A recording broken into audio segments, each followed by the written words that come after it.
Hello and welcome to the Grand Sports Center, your one-stop sports show where you get to enjoy the very best of sports. We keep you updated and abreast with the latest happenings in the world of sports, and that is what we are here to do today once again. I'm Donald the Bible Boy, so it's good to be here. And today, as usual, we have quite another interesting edition of the program, as a lot has happened in the last 24 hours since we came your way.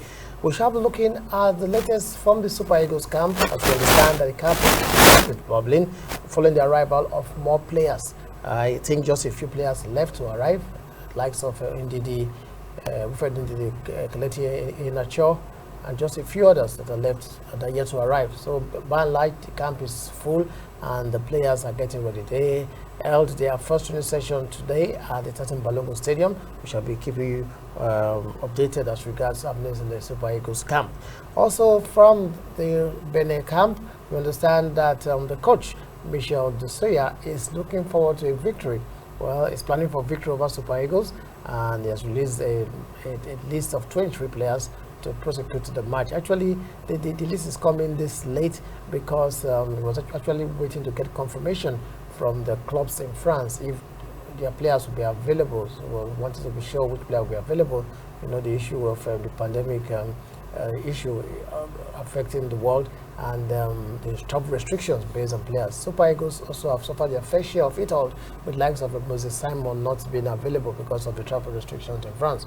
For Benin, that has most of the players playing in the French League 1 and the French League generally, they are hard hit because many of the players are there. But then he has been able to get confirmation for quite a large number of them, and he has come up with a list, and it says they are looking at getting a victory against Super Eagles. How would that be possible? We shall be talking about it in the course of the program as well.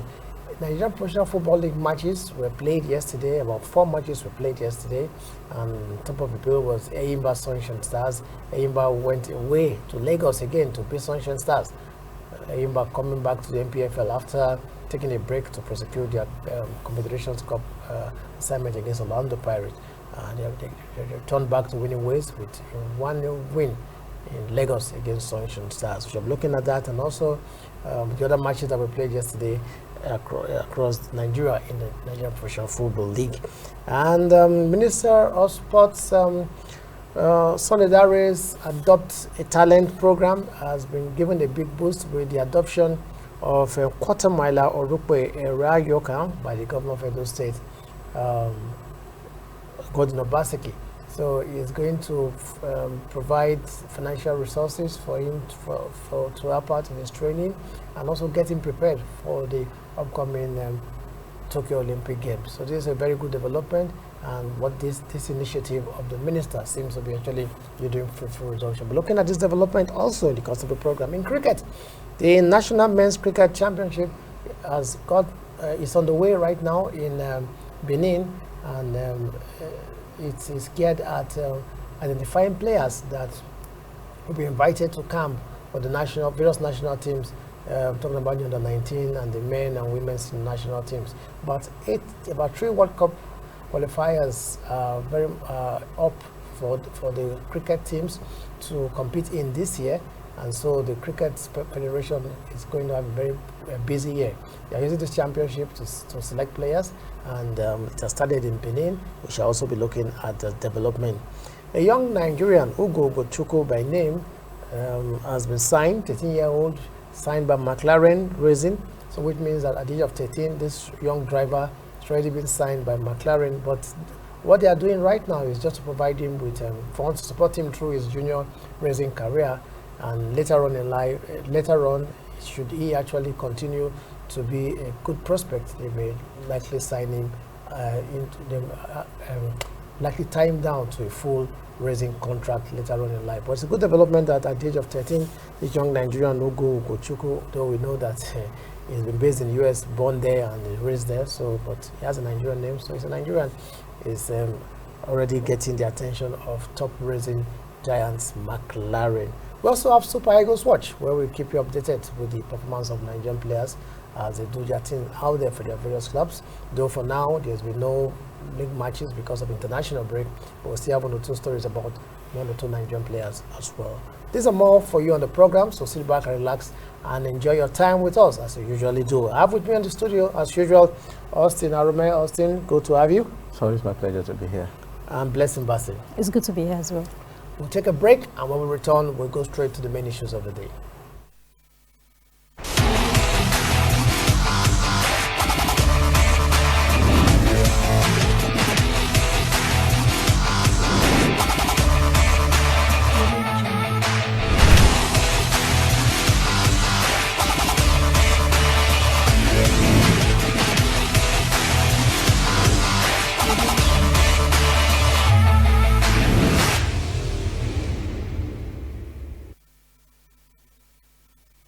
Welcome back to the Grand Sports Center. We're set to say right away with the Super Eagles as we look at what's happening in the Super Eagles camp. Well, a lot of the players have arrived. I think we just have, as of early this morning, those that were yet to arrive were just about 4 or 5. We've had Ndidi, Kelechi Iheanacho, Samuel Chukwueze, Francis Ozo, and 2 others have been expected. So, well, it's a full house already, and at the end of the day, Grande should be happy because we thought that the travel restrictions in Europe will actually affect more of the players, but just a few of them were affected. So he still has a large pool of his foreign-based players to draw from in terms of making his final selections for the match against Benin on Saturday. So this is good for Grande. Can we say that the Eagles are in a good frame to actually get a good result, given the fact that almost all the players are available? Yes, and they are in a good frame, if you ask me. Considering the energy, these guys have put in, the commitment, because at this point in time, it's not easy to actually travel, and what they had to pass through to get to Nigeria is the testament to the fact that these guys are committed and they want to make it happen. And then aside, the likes of Iheanacho, of which I'm very sure Iheanacho will be available, because from last week, from the interview he granted, you know that he will definitely be around, because he was talking about scoring hat-trick for Nigeria and all that. So that is a statement that he's going to be around, he's going to be there, and we are expecting them. But irrespective of how it happened, whether Iheanacho comes, whether it does not come, I believe this team is good enough to beat Benin Republic and Lesotho. Listen, Austin just mentioned Iheanacho. It's just one of the few that have not arrived. So we have quite a large number available. For the home-based players, we are taught that fine, if some of them don't come around, talking about the invited foreign-based players, it could be an opportunity for some of the home-based players, 1 or 2 of them that were invited, especially Iwala, to get a chance to play. But then the way things are now, it appears we have a full complement of the foreign-based players. But do they still have a chance? Talking about the home-based players of making it, or they are just there to complete the number? I think the home-based players have a chance. Like you mentioned, the likes of Iwala too, and probably what's the other guy's name? Adeleke. Yes, I think they have a chance, and I also think these home-based players are not even enough. I feel that Grande should look at adding more home-based players, because are you not asking for too much? This Grande did not invite any of them before. So I made him invite 2. Now you're asking for more. Yes, because I feel home-based players are obviously needed in need to prove themselves, because if you look at even the Iwala guy, you saw how much they performed their game against Sunshine Stars, honestly. And talking about that game, Joseph Dusu, who watched the game, has said that he has spoken glowingly or highly of him, saying that he's a good player. So, which means probably they have a level playing field. He should be able to also vie for a shirt. Who says he cannot, provided the field is level, right? Yeah, I think he's worthy enough to vie for a shirt, Yes. Yeah, even the coach of Orlando Pirates is one player he spoke about the last time out. He's pacey, he knows how to put defenders under pressure. Just like you said, if they should allow a level playing ground, I feel he can actually make a case. Because in that attacking midfield team. position, we don't really have a standout player. Don't really have a playmaker per se. Joe Aribo plays in that position, but talking about the number 10, so to speak. Yeah. Well, let me not be too, because Genetro has his playing style. Now, talking about the playing style of Genetro, he has quite a number of players to call up for. Over the years, we've been used to his playing 4-3-3. Yeah. But something in me just feels that a little tweaking of the system may actually help Nigeria, because given the fact that we have two strikers that are very prolific. Iheanacho is in good form. The Genetro cannot drop for Sime. So why did you see him taking that, being that adventurous enough as to play both of them? Because we over the years, the hallmark of the 1994 team that we still talk about as one of the best by Ghost Nova was built on twin strikers, either Mokachi Yekini or Yekini Siasia. So twin strikers. Is it possible that we can go back to the era of twin strikers, given the fact that we have two strikers that are actually in good form? Yeah, I think it's very possible, and that's as a coach, there are some things you have to consider at times, and part of it is when you have two strikers that are in form, you want to try, two of them. You want to try both of them to see if the combination will work. Why not give it a try? I know he might look at this game as one important game that he will not want to experiment with, but then putting Iheanacho on the field of play will not actually do us any harm than good. So I believe he should, give it a try, because the young man is so informed at this point in time. Yes, indeed. And for the attackers now, talking about the wing, those playing from the wings, it's been depleted already.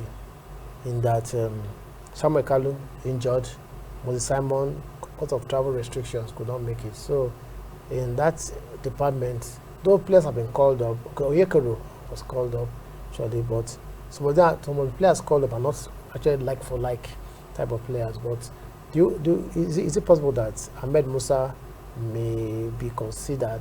I know he's told us that he's just there as like an ambassador, but the situation may have forced a change, because if he proves himself in training, because he's going to train with them, who says he cannot play? So is it a possibility that, though Genetro had not spoken on this, but I'm just looking at it that if he plays well in training, who says he cannot feature? So Ahmed Musa, we may or may not even, at the end of the day, may get to play depending on how he performs in training.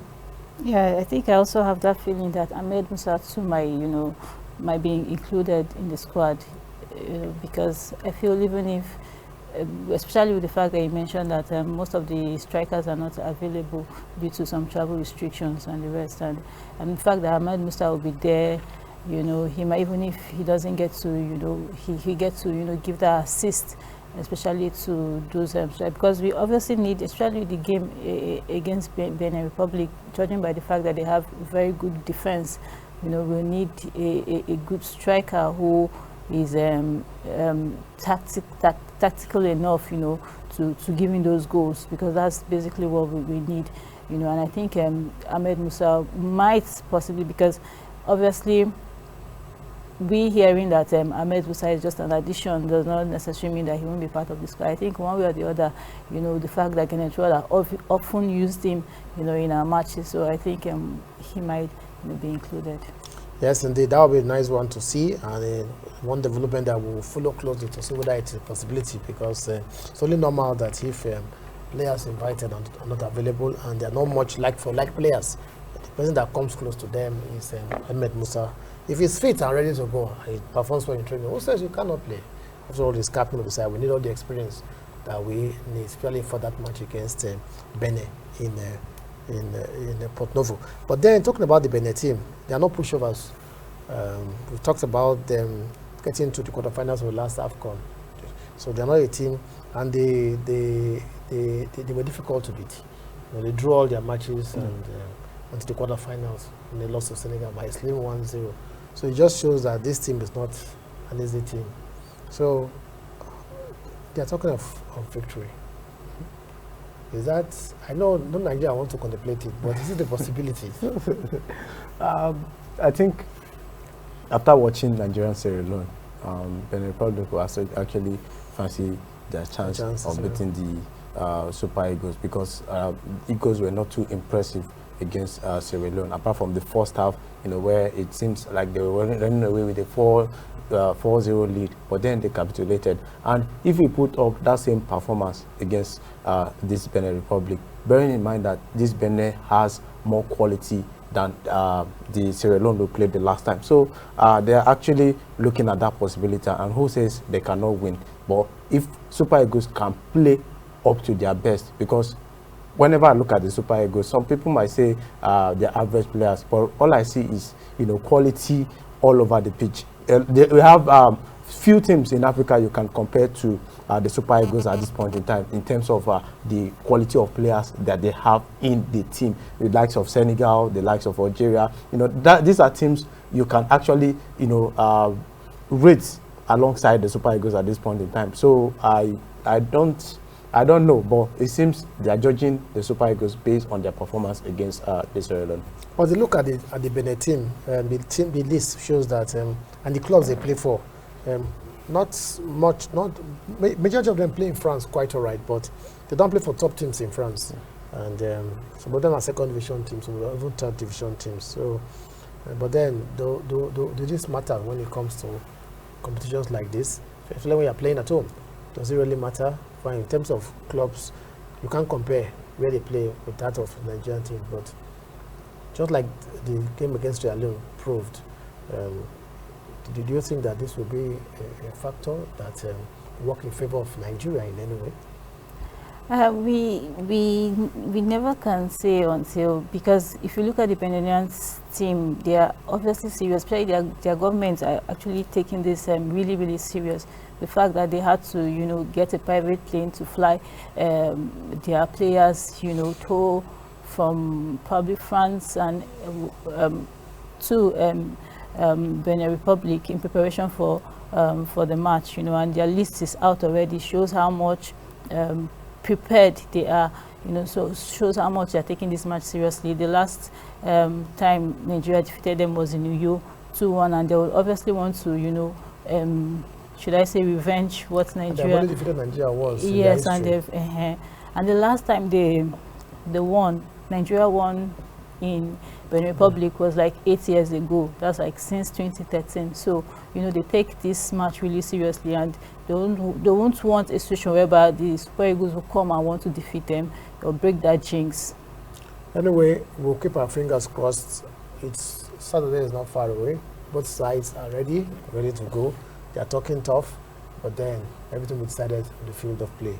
We'll keep you posted on events as we build up to that match on Saturday in Port Novo. We'll take a break now. When we return, we shall talk about the Nigerian Professional Football League, where 4 matches were played yesterday with some very, very interesting results. Eyimba went to Lagos to beat Sunshine Stars. Those are some of the qualities that we see in Eyimba that make us feel that they're always contenders for the league title. We shall talk more about it after this break.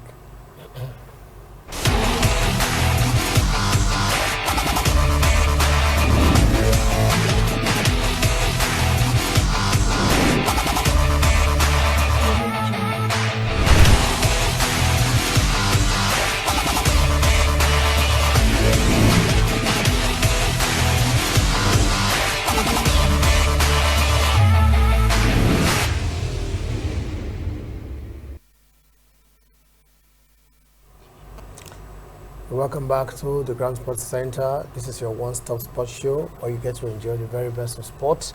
And moving on, Nigerian Professional Football League matches played yesterday shows that Sunshine Stars lost at home 1-0 to Eyimba. Dakada beats Plateau United 1-0 in Uyo. Enugu Rangers, the big clash of the day, and that's why United, table-topping teams. Enugu Rangers ran away winners with 2-0.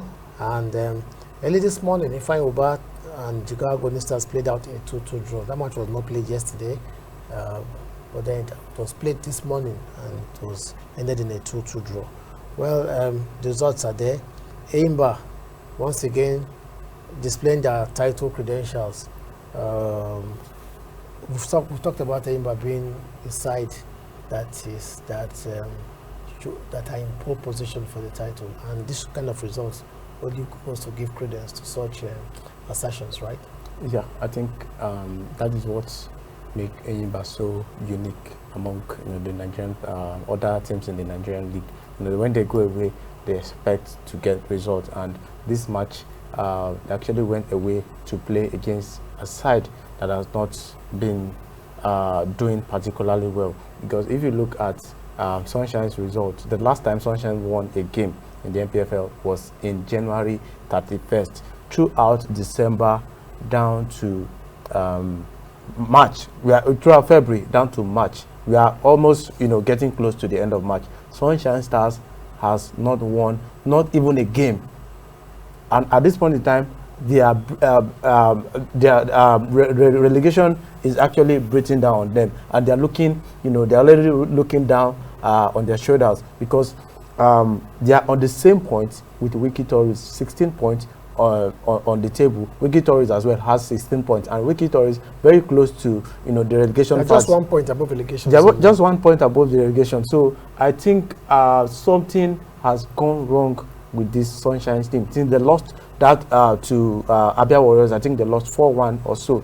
They've not been able to recover from that loss, and Enyimba took advantage of that particular scenario and picked all 3 points away from home. Benga Ogunbote, the coach of Sunshine Stars, is attributing his team's woeful performance in recent times to inexperience, players inexperience. So obviously, probably they didn't spend money on experienced players. Maybe they got players from their feeder team, and it's already talking about beefing up the team, that they need to sign players.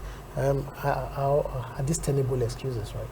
Well, at this point in time, they are not tenable excuses, because we all know how the NPFL is, how clubs are obviously competing with each other, and how clubs are already struggling to get the best of players. We saw how majority of the players left Enyimba to Rivers United, to show how much they needed these players, even with the amount of money that were paid, in the heads of these players.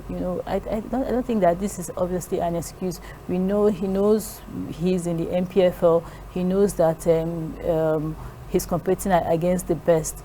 I feel like there was supposed to be better preparations beforehand. And it appears that, well, maybe time is running out for him, because we know that the NPFL so far, we've seen about 2 coaches or 3 coaches relieve of their jobs, and their performance was not as bad as what we've seen with Sunshine Star recent times. But then, if the management still have faith in him, good for him. It gives him more time to actually work on the team and see how he can get them out of this situation that they have found themselves. Another matches played yesterday saw Dakada beat Plateau United 1-0, and Dakada, surprise team of this year's league.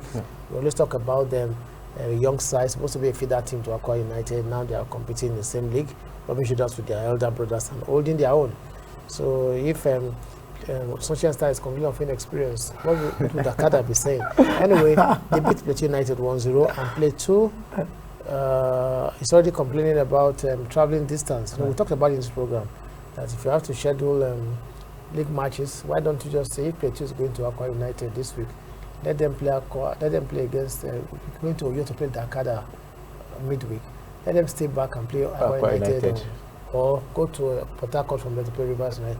Play around that zone for the time before going back to Plateau. So that you don't go back to Plateau, start coming back again. So, but it's Abdul Maikaba, the coach of United, is already complaining about this traveling long distances in the league.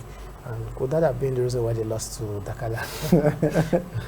I don't think so. I think yesterday when we were talking about this match, I was discussing with Eric backstage, and we talked about these matches. The only match that we did not have a conclusion, like we didn't get the precise prediction, was the match between Enyimba and Sunshine Stars. We predicted it was going to be a draw, but then the Dakada versus Plateau United game, the Rangers versus Nasarawa United game we predicted that, you know, Rangers will actually win and Dakada will win their game, not because of the fact that these away side are not good, but then if you look at the form of these two teams, Rangers and Dakada, going into this game, you see that they have that psychological edge over the likes of Nasarawa United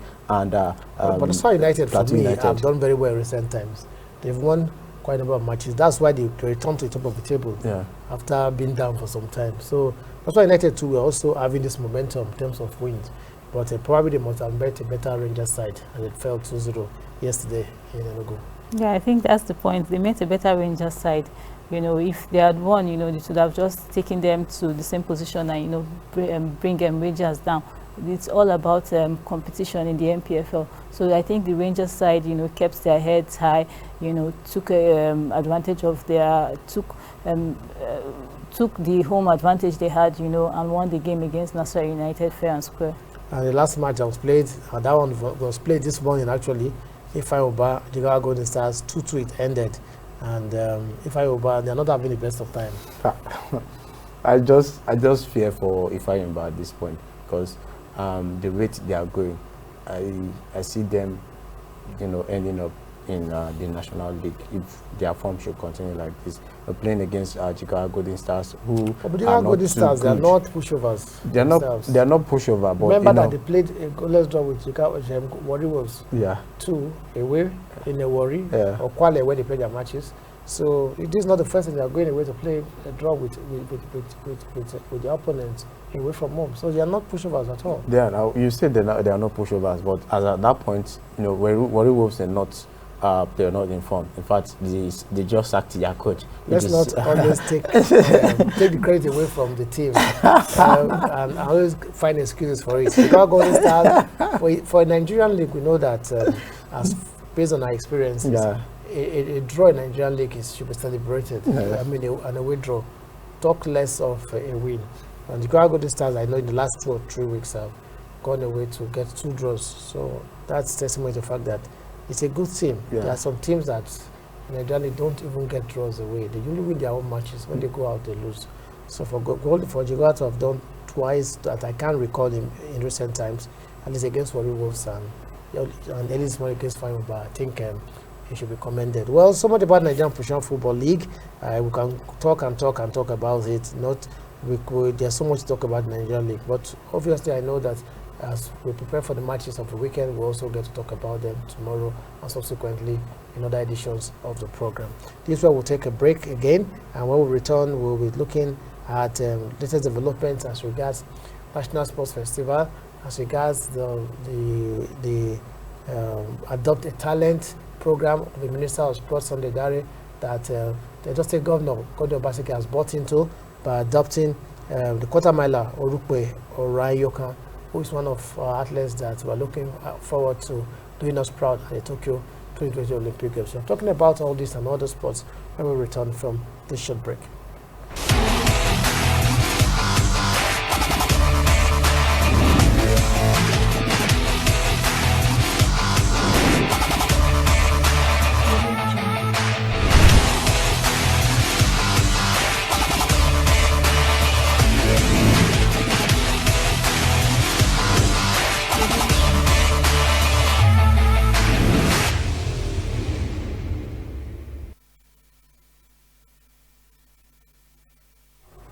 Welcome back to the Grand Sports Center. This is your one-stop sports show where you get to enjoy the very best of sports.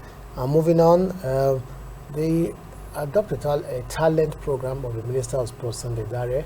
When it started, many people did not actually see it as something that was feasible, but then he has kept at it, and so far, many of our athletes have now been adopted by either corporate bodies or by private individuals. So it's a good, and we know that this is the way to go if our athletes must have the needed support that they need to train and prepare for global and major events like the Olympic Games, of which we're looking forward to later this year.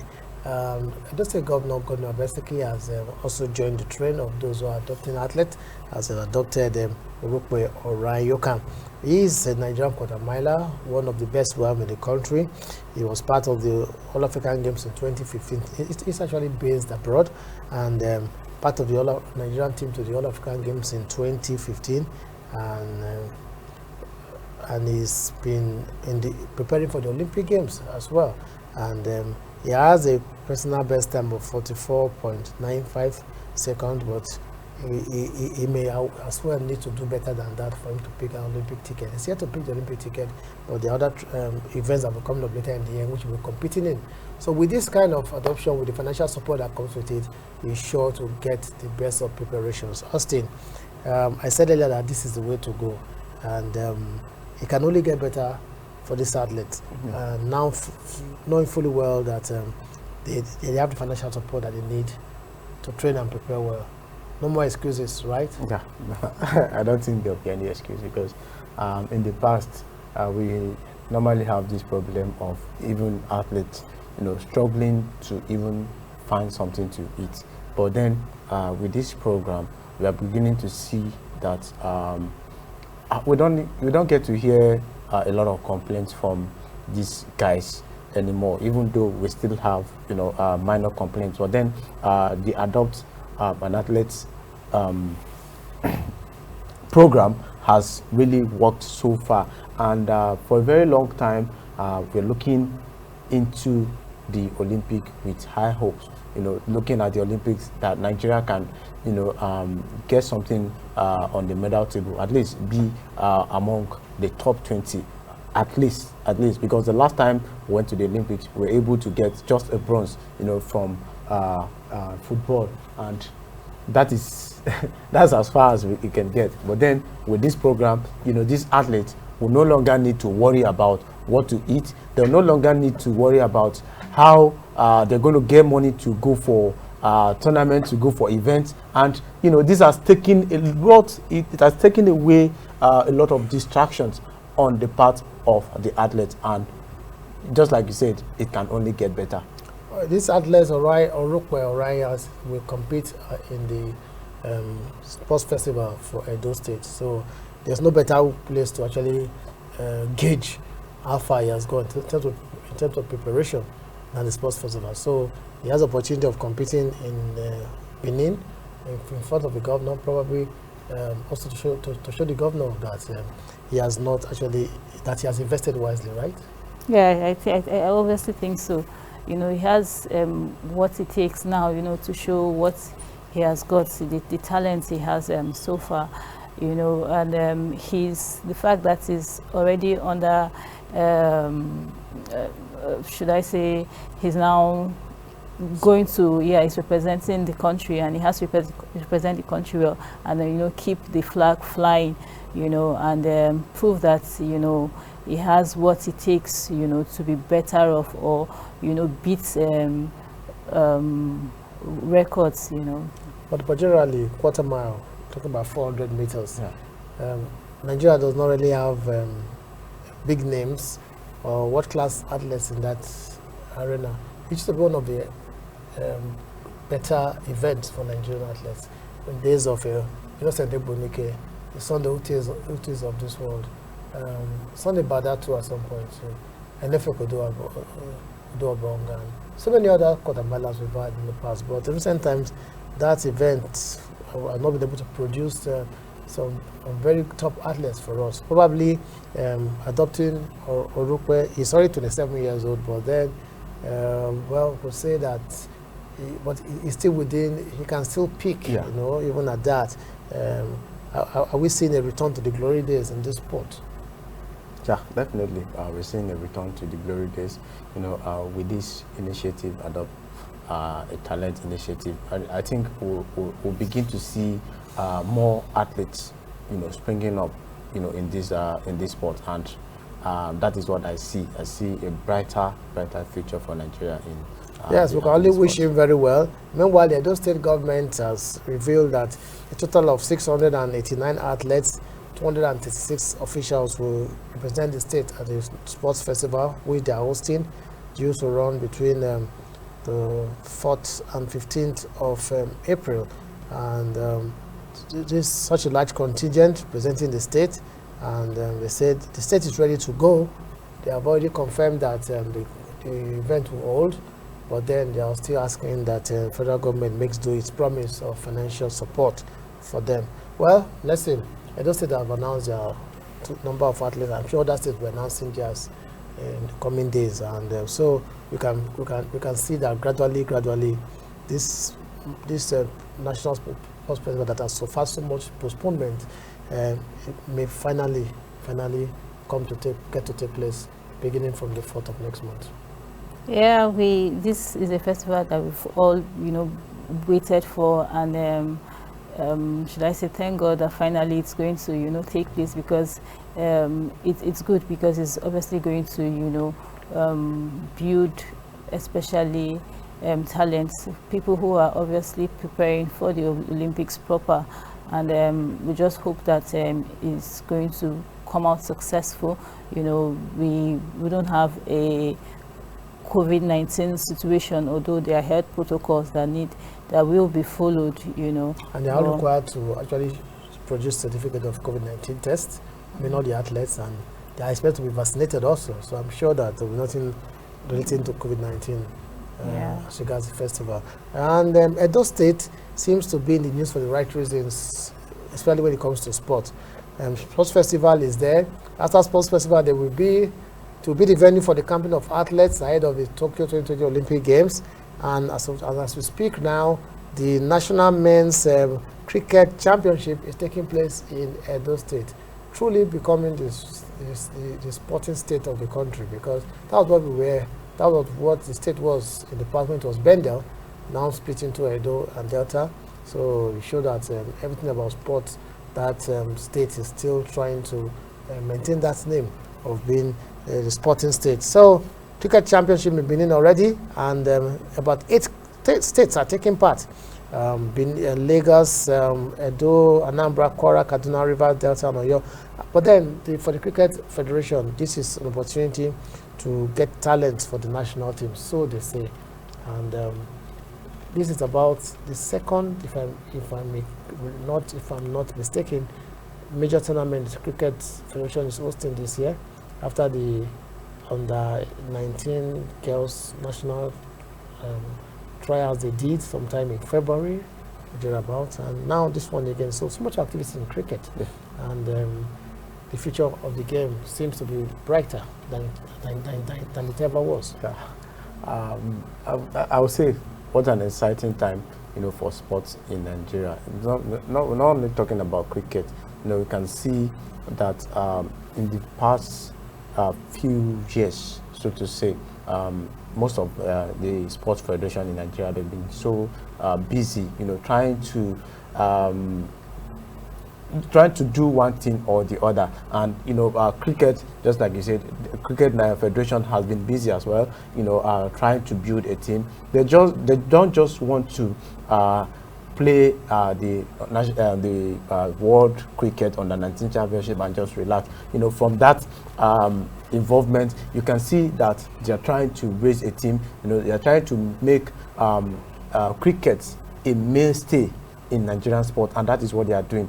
From their own, just like the Secretary General of the Nigerian Cricket Federation once said. He said they have their own program of I think over 2,000 kids or so in Nigeria, to be playing cricket, and that is a good initiative. It's good when you have children, when you have kids playing sports at that level. I think from that level they develop, and with the kind of exposure they see, they are seeing from that very young age. I feel the future is bright for Nigerian cricket. The Cricket Federation has 3 major tournaments to prepare for this year. Very important. They have the Under-19 World Cup, the Senior Men's T20 World Cup, and the Women's World Cup qualifier later in the year. So it's a loaded calendar for them. And interestingly, Nigeria will be hosting 2 of the World Cup qualifiers in October and November. So this is a very interesting events to look forward to.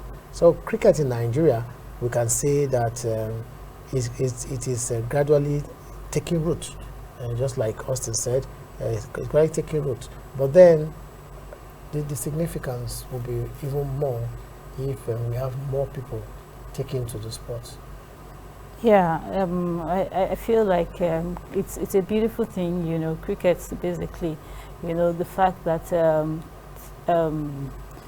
the sports, you know, is going to be recognized, you know, with time, you know, especially when it comes to international events. We'll get to, you know, participate one way or the other. Don't forget that they have a foreign coach already. Exactly, exactly. So that tells you the mindset of the federation. They are not leaving any stone unturned. They are not leaving any stone at all, you know, and it's going to be bright, you know, the fact that with time they'll be able to, you know, field in, you know, the best of players.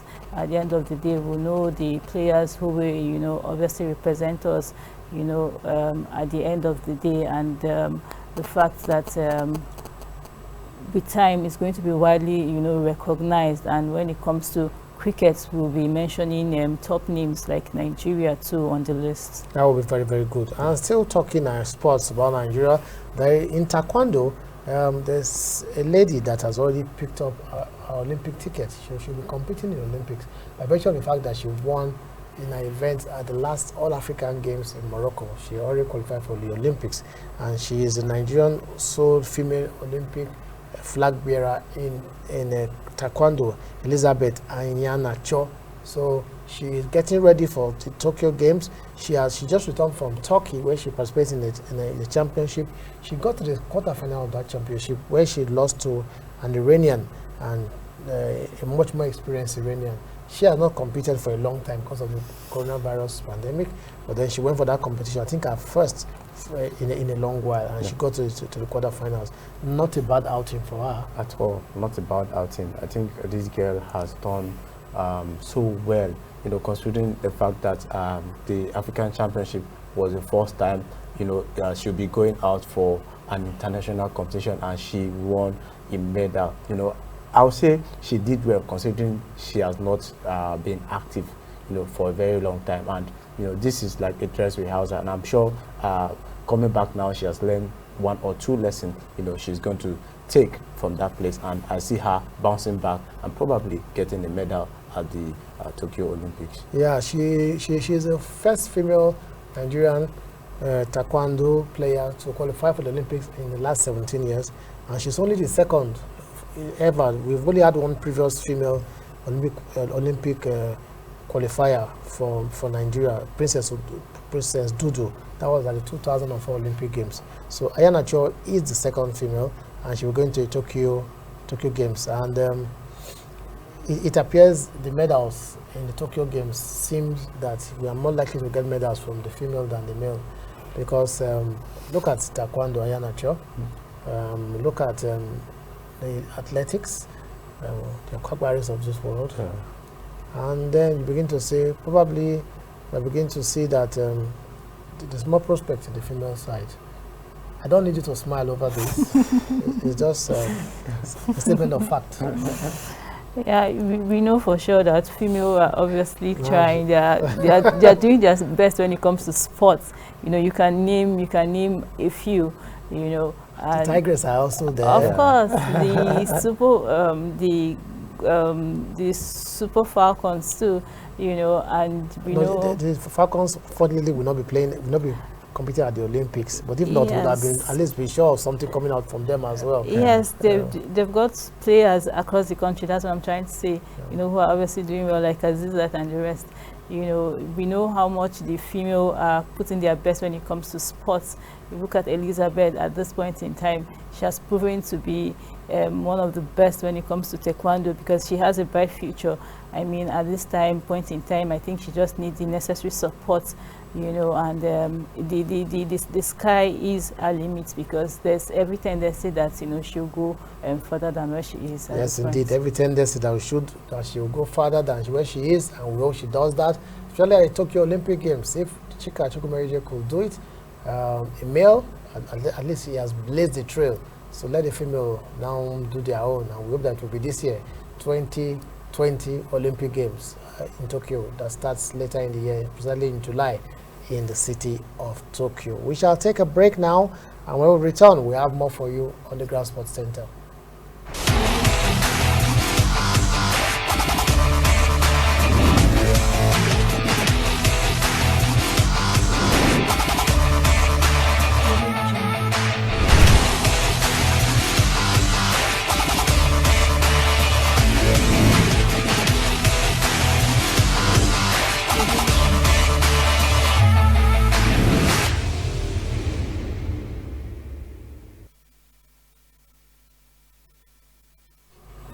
Welcome back to the Grand Sports Center. This is your one-stop sports show. We're going to enjoy the very best of sports. Moving on the program, the UEFA Europa League matches were played last Thursday, but the fallouts and the ripples are still there because for one particular match, the match between Slavia Prague and Glasgow Rangers, Slavia Prague won 3-1 on aggregate. First leg ended 1-1 in Prague, and they went to Scotland to beat Rangers 2-0, 3-1. Nigeria's own Olayinka was among the goals in that match. But then something happened that has raised up a lot of dust, bringing to the fore once again the issue of racism in sports generally, particularly in football. Glenn Kamara, a player who plays for Glasgow Rangers, he actually is a Norwegian international. He plays for the national team of Norway. He is a black man. He accused one of the players of Slavia Prague, Audrey Kodela, of making racist remarks towards him. But whether this was part of the frustration of going down 2-0 at home or something that is true, we don't really know yet, because UEFA is actually investigating the situation right now. And since then, a lot of comments for and against have come in. But then the issue of racism in sports does not seem to be going away in the immediate future, because the more these things happen, the more the clampdown comes, the more people still indulge in such kind of behavior. But then this Glenn Kamara case and this Kodela case, is it been given too much spotlight, or does it really deserve the kind of spotlight it's getting? Because this is not the first time we've had issue of racism in football matches, but then it seems to be taking so much spotlight. I think it's down to to his reaction, the way he reacted, during the match and all that. But then talking about racism generally, it seems not to be getting away. It seems every time there's a match and one team is winning, I think generally it's provoked by the fact that one team is winning, and then as a player, some players play dirty. They play dirty. They want to actually get you provoked, and you know that when you are provoked, you don't get to play at your very best. And I see it as not being racist, so to say. Some of them do it to actually get some of these black players provoked, and their intention always is to provoke these guys. And I feel these guys should not give them too much attention. Don't give it too much attention. If you ask me personally, that's my personal opinion. Yes, if fans do it, and we hear players after the match, they stroll them on social media with racists, with abuses and racist comments, various type. To a large extent, they'll say, fine, social media is open, people can actually pick up their gadgets and send messages as they like. But then, when it happens on the field of play, player to player, it's like your colleague. Because look at your opponent, you're all footballers, so you're colleagues when it comes to football. And player to player, it becomes much interesting and worrying, because at that level, it's like, you're supposed to operate at the same level, and you're supposed to join in hands together to fight this thing, to educate the fans who indulge in it. And so it's actually cause for worry, right? Yeah, I think it's cause for worry. This is football, obviously, and they're supposed to have a level playing field.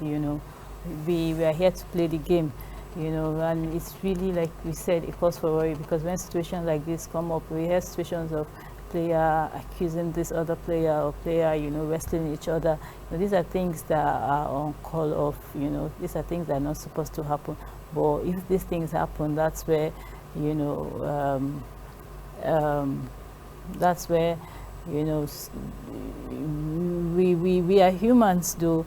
We have to. And emotions actually can boil over sometimes, exactly. But you should learn to keep it in check. Exactly. But we saw the referee, the Romanian referee, that's in the game between Istanbul Basaksehir and PSG, when both players walked out because they felt a racist remark was made at North Istanbul Basaksehir's coaches, Pierre Webo, former Cameroon international. at that level, both players, because that's what we mean when we say players are fighting it together. Yeah. So both PSG and Istanbul players worked out. So that's why I said if players now start doing it to themselves, it's a problem. But then looking at that incident, that referee was suspended for 1 year, and that is a major punishment. In this kind of, in this case against between Audrey Kodela and Glenn Kamara, when the sanction comes, is it to the player or to the club? Because Slavia Prague are already drawn in the next round of the UEFA Cup because they made it through, and they are looking at making it to the semi-finals, and so they are drawn against Arsenal. So if the clampdown is on the club, it means Arsenal may have easy way round to the next round. But if it's to the player, then the club definitely makes one. But then, who bears the brunt? I think it should be the player because first of all, he was wearing the shirt of the club. Yeah, he was wearing the shirt of the club. And clubs are supposed to put their players in check. But then, you know, sometimes these players, they do things on their own. You know, some players are not really disciplined, but you know, as a club, it is your responsibility to discipline your players. So but basically, the player should take responsibility for his yeah. actions. Well, we'll see about that. UEFA is still investigating, and whatever comes out, we shall be letting you know on the program. As we wrap it up on the program, we mentioned in our headlines that McLaren has signed a contract with a 13-year-old American cutter, Ugo Chukwu. Say American. For me, that's a Nigerian, to support him through racing junior categories. So it's a young driver with so much prospects, and McLaren have identified him as one of the future. If you remember, that's how they signed Lewis Hamilton, who's currently dominating Formula One at the age of 13. So this may be another Lewis Hamilton in the making. And the interesting part of it is that he has a Nigerian name. So Nigeria always represented somewhere. And honestly, it's every field of sports. Yeah. Is it boxing? Is it mixed martial arts? Car racing now? And so we don't want to talk about the football and the other sports where athletics, where Nigerians have always been, you always see Nigerians doing very well, whether competing for Nigeria or for other countries. So it's also good to see them in other events like car racing, which were alien to Nigerians in the past. So for this young man, though he was born in the US, to get this kind of attention by McLaren, it shows that there's something about him that is special. We pray that he goes on to make it as a car racer, and McLaren will begin to reap the benefit of actually identifying with him so early in life. And as we wrap it up on the program, quickly on Super Eagles Watch, what's more is there to say? We've talked about Super Eagles as they are doing in camp, but just to let you know that one of the home-based players invited to camp, Badileka Adekule, is so much excited that he was invited to camp, and is so much happy and sees this as a dream come true. In fact, the celebration is in his family.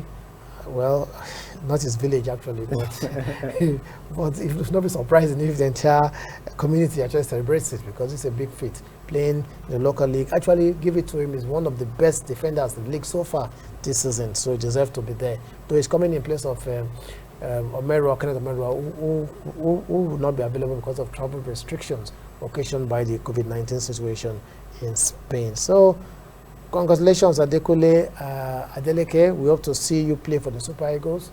Who says you cannot get to play against Benin or Lesotho if it's a level playing field? And finally, on Kelechi Iheanacho, we expect him to be in camp soon, but then the accolades keep on coming in. This time around, Alan Shearer, former England captain, record goal scorer in Premier League, has described Kelechi Iheanacho as a fantastic player. Why am I stressing this? Because for Alan Shearer, who is a record holder in the Premiership, number of goals in the Premiership, former captain of England, one of the best strikers ever produced by England, to describe him in this way, it goes to tell you how much of a talent this Nigerian is. So Kelechi Iheanacho, for all the good reasons, is hitting the headlines.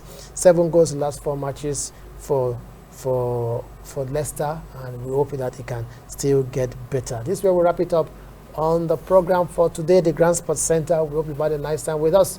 We'll be back tomorrow, same time, same station, to another interesting edition of the program. And as always, we're looking forward to having you join us once again. Oscar Romero, thank you for being part of today's show. Thank you for having me. And also Blessing Bassi. This was good. I'm Donald Agbavobo on behalf of all of us and the entire production crew. Continue to enjoy today.